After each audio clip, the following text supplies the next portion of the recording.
Up today on Race Day, the curtain closer in Atlanta. DW will have a special seat while Gordon gets set for a title. Atlanta needs a warm-up. It got one from Marcus Saturday, crowning a champ at a 500-kilometer crash fest. And roaring through Mexico's desert, rags to riches, 1,000 miles in the Baja.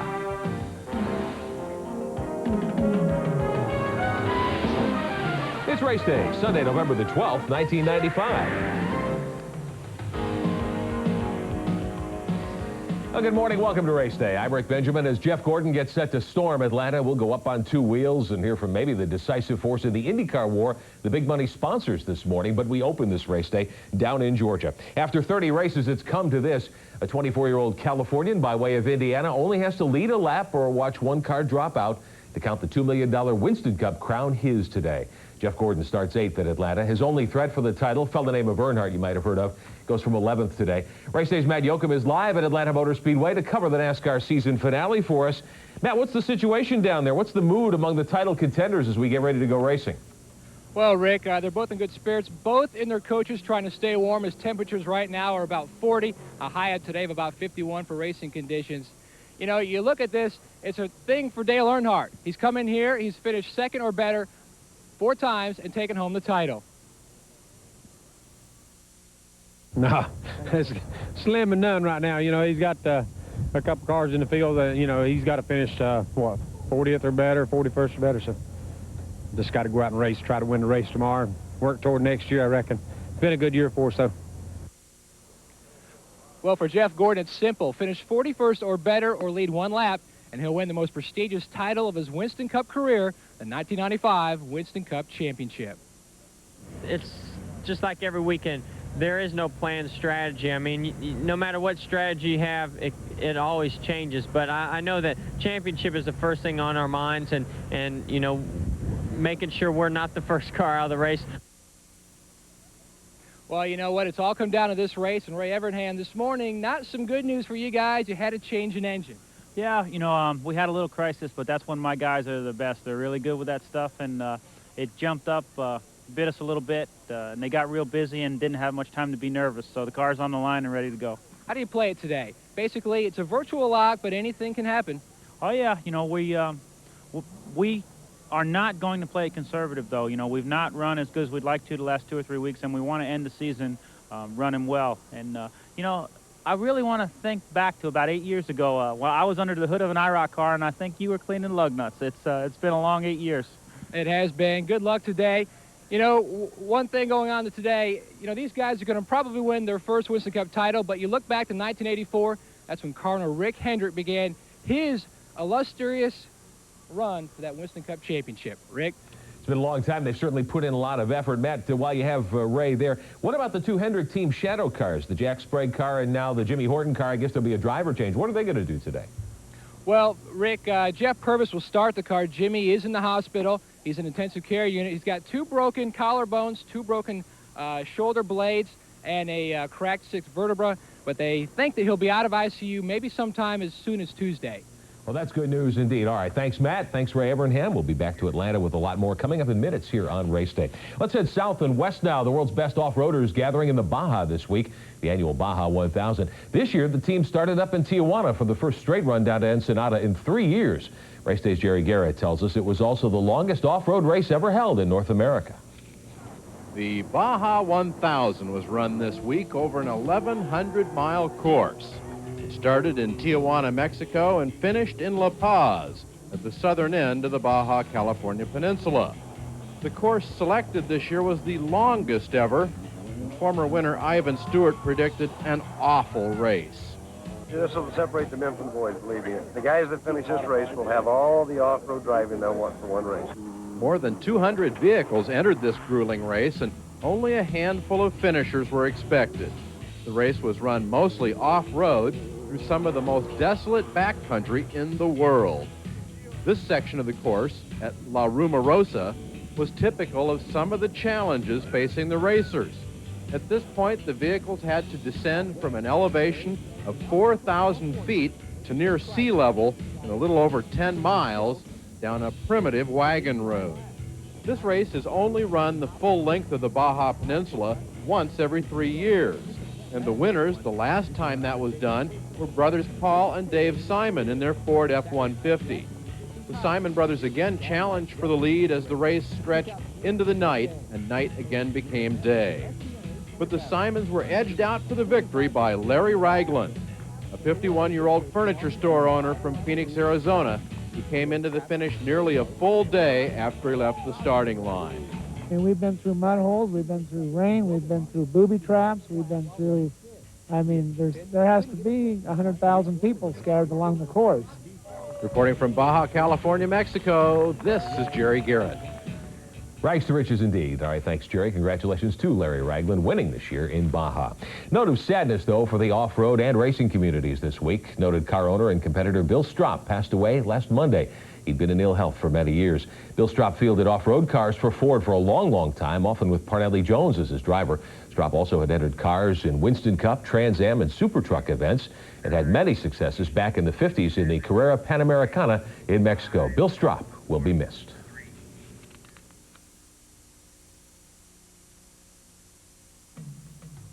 Race Day is brought to you by Mopar, Chrysler Corporation Parts, and the Chrysler Plymouth, Dodge Truck, Jeep, and Eagle dealers who sell and install them. By Jiffy Lube. If it doesn't say Jiffy Lube, it just isn't Jiffy Lube. By Speed Stick by Menon. Like you, it never quits. Welcome back. The Winston Cup Crown, not the only racing title being decided in Atlanta this weekend. The ARCA Supercars settling their championship yesterday afternoon. Race Day's Ralph Shaheen tells us that while the defending champ finally prevailed yesterday, a former open wheel star ended up taking season-long honors. Series rookie Andy Hillenberg went into the season finale with a slim 5-point lead over two-time champion Bobby Bowser. The title battle proved to be a sidebar in this one. Hillenberg started 10th and ran in the top 5 all day. Bowser started 34th and struggled as the title slipped away. This day belonged to Mike Skinner and Tim Steele as they battled the entire race. Others, like World of Outlaw champion Dave Blaney, took short turns at the front, but the 16 and 31 were the cars to beat. The day's scariest moment came when Jimmy Horton and Kenny Allen collided with a spinning Kurt Dickey. Horton flips, then gets hammered by Ed Dixon. Horton was taken to a local hospital for observation. Everyone else was okay. At the front, Steele number 16 and Skinner number 31 swamped the lead a handful of times. They ran around and over anyone in their way, trying to stay together. Just ask Mark Thompson. He got the chrome horn treatment from Skinner. Skinner survived that close call, but his luck would change. He lost a lap when he pitted with just over 30 laps to go. Then the caution came out when Blaze Alexander left his pit with an air wrench and pit sign in tow, injuring 2 crew members. Skinner, meanwhile, was trapped at the end of the lead lap. He was able to stay in front of Steele and got his lap back when veteran Richard Brickhouse brought out the last caution. Brickhouse was taken from the speedway for observation. On the restart, Steele, the only leader not on fresh tires, took off. Then Skinner, trying to keep pace, tags Bob Hill, sending the Monte Carlo into a wild spin. That second incident got Skinner black flagged. The crew decided to park the number 31 and settled for 6th. From there, Steele sprinted to his 3rd straight ARCA win. Became the 13th straight different winner of the ARCA finale. Special nod to Dave Blaney with a 3rd in his best super speedway race, while Bob Hill survived the spin for 4th. Hillenberg cruised to 5th, while Bowser limped home 11th, 9 laps behind.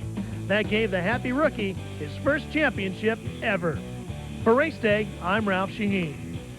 All right, thanks, Ralph. Congratulations to Andy Hillenberg. That Richard Brickhouse, by the way, the same Richard Brickhouse who won at Talladega in Winston Cup way back in 1969. Another major series wrapping up its 95 season today in Australia. The Formula One year concluding with a race for pride in the record books and Michael Schumacher looking to break the season record for total wins and points. Williams drivers David Coulthard and Damon Hill had some other ideas. They went to the front quickly in this one, but Coulthard could not keep up the pace. His mistake here starts a string of retirements by most of the big names. Schumacher was second when he and John Alesi made contact here. Both cars stay in the race for a time, but mechanical problems would ultimately end both drivers' days. Problems, too, for Gerhard Berger, Eddie Irvine, and Johnny Herbert.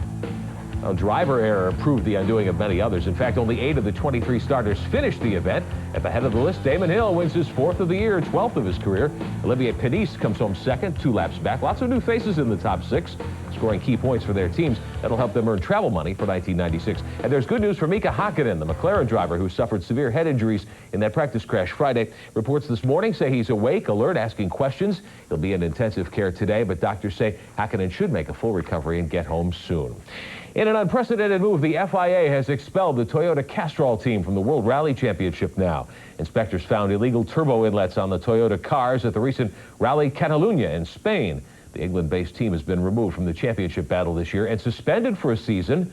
For its part, Toyota Corporation didn't go before the FIA's World Council. No evidence anyone off the team was involved.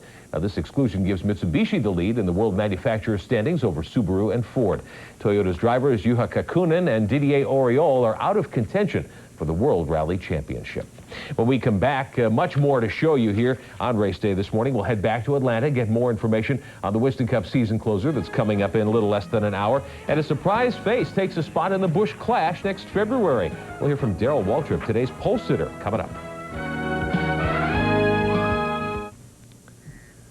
Welcome back to race day. When the Napa 500 takes the green flag in an hour, almost everyone's eyes will be on the Cup champion in waiting, Jeff Gordon, and his last remaining challenger, Dale Earnhardt. But many folks will also be rooting for today's pole sitter. Let's head back to Atlanta. Race day's Matt Yoakum is at the Speedway for us today. Matt, long overdue, great qualifying run, many would say, for Darrell Waltrip. Well, Rick, rain allowed for only 1 round of qualifying to set the field for today's Napa 500. And a few surprises. The biggest, Darrell Waltrip. After 112 straight races without a pole, Old EW pushed the Western Auto Chevy to the front with a speed of 185.046 miles per hour. Starting alongside is Ricky Rudd and tied Ford. Dick Trickle, what could be his last start for car owner Bud Moore, will roll off 3rd. Check out Jeremy Mayfield, a big surprise there. He'll start 5th, with title contenders Jeff Gordon and Dale Earnhardt 8th and 11th. But when the green flag drops, they'll all be chasing DW. It's been 99 races since your last win. Can you keep it out front to break that streak? Well, I don't know. I told the guys, I said, now when I come around to get the green flag, remind me, I am on the pole. I'm not a lap down. So I have to go real hard today. That's our strategy, really, is to race hard and try to win this thing, to win from the pole and get that bonus money and a whole lot of other things. We came here loaded for Bear. So far, we've got the Bear. We just hope he doesn't get us before the day's over with. This team's really coming together. You've had some good runs this year. It's been a magnet, though, for bad luck. Will you break that streak today? I guess, you know, winning the pole helped. That's some encouraging news for the crew and for the team, especially here at the last race going into the winter months, looking forward to 96. I don't know. It's just like I've said all along. We don't have to have really great luck. If we could just quit having really terrible luck, we'd be a lot further along. We want to move up a little bit in the standings, but that's going to be hard to do with everything pretty locked in. But we want to have a car that's really capable of running consistent next year. I'm a consistent driver. I want to develop a consistent team. I want to be a contender for that Winston Cup championship. You got to start up front every week to do that. You got to start up front, stay out of all the racing that goes on in the middle of the pack if you're going to be a championship contender. This is a big plus for us. Well, you know, we were talking some numerology earlier. If Darrell finishes first, he'll be the 7th driver in the last 7 races here to win. That equals 17. Hopefully that'll be in victory lane later today. Rick? All right, thanks, Matt and DW. We wish you well today. We'll find out all about it coming up in a short time. A few moments ago, we told you about one racing legend who passed away, Bill Stropp, this week. Well, another one, a name you may remember, Indy 500 veteran Bill Cheeseborg died last Monday. Cheeseborg raced several years at Indy, still holds the record for the most cars passed on the first lap, 18 cars. Cheeseborg was in contention to win the 500 several times, never quite had the right combination. You may not know that after retiring from championship cars, Cheeseborg headed home to Tucson, Arizona, and raced and won in late models on the local short tracks for many years, still helping out fellow racers even when cancer treatments had taken their toll. His smile never wavered. Bill Cheeseborg is survived by his wife Lee and 6 children and many, many friends in the sport. He'll be missed.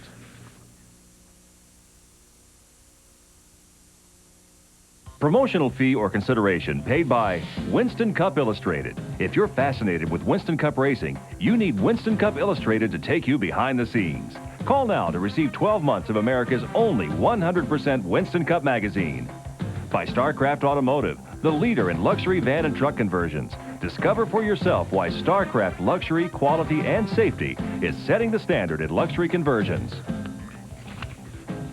Welcome back. Back in the spring, we told you about the comeback plans this year for off-road motorcycle racer Scott Summers, who was badly hurt in 1994.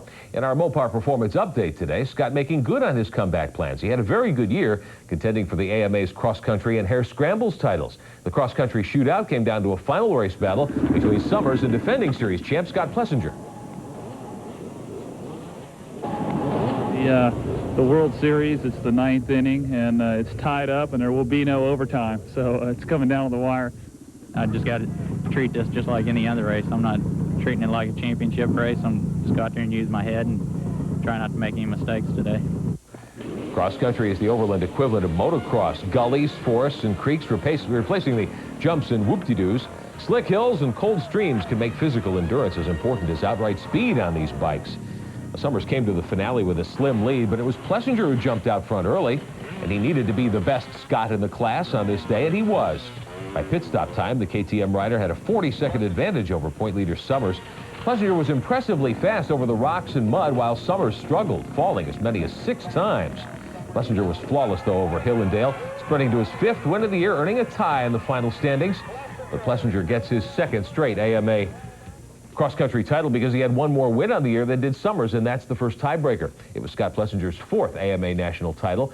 We'll have the highlights for you next week. The two Scotts will face off again for the National Hare Scrambles title, and we'll show it to you here on Race Day.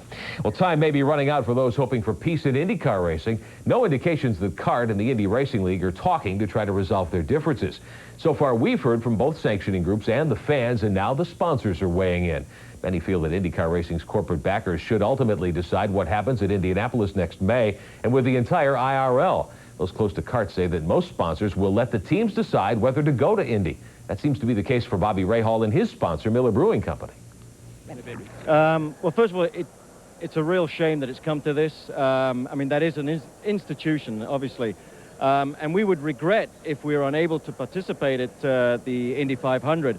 But one of the aspects of our relationship with Bobby is we pay him for not just driving on the racetrack, but he brings a lot of counsel experience in terms of how we can best leverage our IndyCar investment. And if Bobby decides that this is not in the best interests of our program in IndyCar, we're going to back him and support him. We're 100% behind Bobby Rahal. Well, for his part, Rahal says he'll race wherever CART wants to race Memorial Day. But like many, he's hoping this battle over control of IndyCar racing can be resolved by next season. You know, we're loyal to CART, and if we have to and there's another race, I guess we'll be there. But I hasten to add that I think that it's everybody's first choice at CART to be at Indianapolis in May. I don't think anybody wants to see a split, but the rules are such that really it's onerous from a financial standpoint as well as a sporting standpoint currently. Well, Rahal says he'll announce his 2nd driver and a sponsor shortly. The seat left vacant when Raul Boisel left a couple of weeks ago to drive for Team Green next year. He replaces Jacques Villeneuve, who goes to Formula One. And congratulations to Jimmy Vasser, the 29-year-old Chip Ganassi team driver, 1995's most improved driver in IndyCar. And there may be another clue about CART teams running at Indy next May. Scott Pruitt went testing at the Speedway Tuesday, consistently at 228 miles an hour in his Patrick Racing entry on Firestones. Fastest tester of the week at Indy, Andre Ribeiro, 232 flat in his Tasman Honda. Teams obviously want to be ready if there's a deal cut between the CART group and the Speedway and the Indy Racing League, and we'll keep you posted right here. We're not through yet, and proving once again that if it has a motor, some folks will race it. Small bore bikes aplenty, and we'll show them to you. And as we take a time out, here's what's racing ahead on television today, capped off by Race Day Live tonight on TNN, 7:30 Eastern. We're right back. We're back, a little less than an hour to go before race time in Atlanta today. The Napa 500 closes the Winston Cup season. Jeff Gordon needs only to lead a lap or finish 41st out of the 42 starters to clinch the title. He starts 8th today. Let's go live back to Atlanta Motor Speedway. Race Day's Matt Yoakum is there for us. Nice to see the sun, but plenty cold in Hampton today. Will that affect the race, Matt? Well, I talked to, a number of crew chiefs, Ray Evernham, Steve Meal, and Andy Petrie. They all think that, as far as chassis conditions go, the cool temperatures are going to be good for the tires, and also looking at the engines. They don't expect a lot of blown engines today as well. Rick? Strategy, you've talked to several of the drivers and the crew chiefs. Is everybody just going to let it hang out today, trying to get one more win before the season ends? A lot of teams needed a win. Jeff Odine, he needs a win. Bud Moore's team with Dick Trickle, they need a win. Both searching for sponsors because they lost out on the Remington deal, which is going to go over to the Butch Mock team for next season. All right, a lot to talk about. We'll see what happens this afternoon. Thanks. Race Day's Matt Yoakum will be at Atlanta Motor Speedway for us tonight. When we rejoin you at 7:30 Eastern, we'll talk to the Winston Cup champion. Everybody presumes it'll be young Jeff Gordon, but you never know. We'll see what happens there. Our airtime is 7:30 Eastern tonight. We've got a lot more for you tonight as well. One major sprint car title on the line this weekend, the SCRA Championship in California. We'll have highlights. And NASCAR's Modifieds trying something completely different, maybe some road racing. Also, those 50cc motorcycles. We'll try to show them to you tonight. We're out of time on Race Day. Thanks for watching. See you here this afternoon or this evening at 7:30 Eastern. Have a fast race day.